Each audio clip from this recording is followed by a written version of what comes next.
Good morning, everyone. This is my Bible verse for today. Romans 12:1.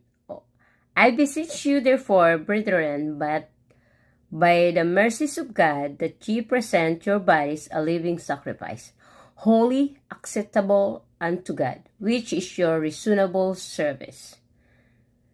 Inspiration. What is a sacrifice?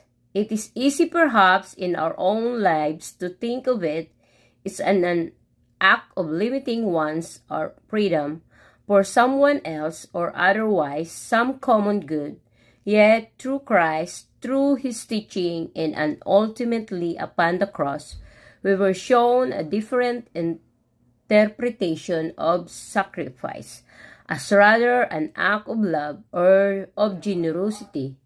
Living with this example, it is up to us to offer our own bodies up to the Lord as a sacrifice, not in order to simply receive His love, but also to give and give boundlessly one's own in return.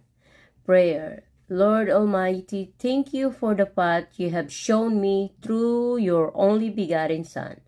Through this gift, you have shown me the purity and light of salvation. Teach me, Lord, how to embody this sacrifice, to share not only with all mankind, but also to offer my own body to Thee, O Lord, and bestow my love as an everlasting gift to you, my Heavenly Father. I pray in Jesus' name. Amen. What a beautiful Bible verse from Romans 12, verse 1. Our body is a temple of God. We need to our body is a living sacrifice.